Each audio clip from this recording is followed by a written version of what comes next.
ছোটবেলার সেই হারিয়ে যাওয়া আনন্দ নাড়ু বানিয়ে দেখাবো সঠিক পরিমাপ সহ। এখানে 1 বাটি চালের গুঁড়ো নিয়েছি আর 1 বাটি আটা নিলাম, যে আটা আমরা রুটি খাই।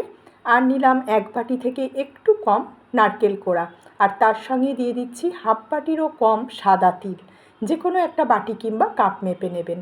1 চিমটে নুন দিলাম, আর যে বাটি মেপে আমি সমস্ত উপকরণগুলো নিয়েছি সেই বাটি মেপে নিলাম 1 বাটি আখের গুড়। এই নাড়ুটা আখের গুড় দিয়ে করার চেষ্টা করবেন। আখের গুড় দিয়ে করলে এর টেস্ট কিন্তু খুবই ভালো আসে, তবে আপনারা চাইলে চিনি দিয়েও করতে পারেন। আর গুড় দিয়ে এখন আমি মেখে নেব, যদি প্রয়োজন হয় তাহলে পরে জল কিংবা দুধ দেবো। প্রথমে এই গুড়ের সঙ্গে মিশিয়ে নিতে হবে। দেখুন আমি খুব ভালো করে মিশিয়ে নিচ্ছি। এবারে এখানে দিয়ে দেবো একটু জল, একদম 2 চামচের মতন জল দিতে হবে। খুব বেশি জল কিংবা দুধ দিয়ে দেবেন না, তাহলে নরম হয়ে যাবে আর নাড়ুগুলো তৈরি করতে অসুবিধা হবে। 2 চামচ জল দিয়ে আমি ভালো করে মেখে নিয়েছি।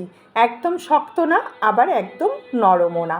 হাতের মধ্যে নিয়ে গোল করে পাকিয়ে দেখবেন। যখন দেখবেন পাকানো যাচ্ছে তাহলেই বুঝবেন একদম ঠিকঠাক মাখা হয়ে গেছে। আমি হাতে একটু ঘি লাগিয়ে নিয়েছি, নিয়ে ছোট ছোট করে নিয়ে নাড়ু পাকিয়ে নেব।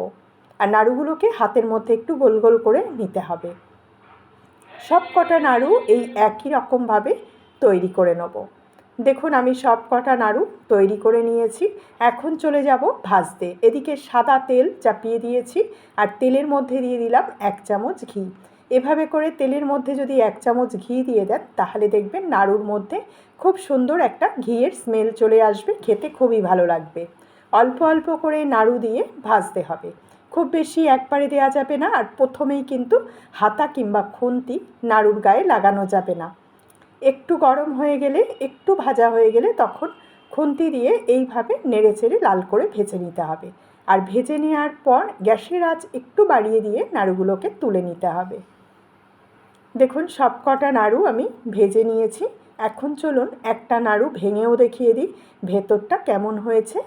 একদম ভেতরে খাস্তা আর ওপরে মুচমুচে, খেতে ভীষণ ভালো হয়।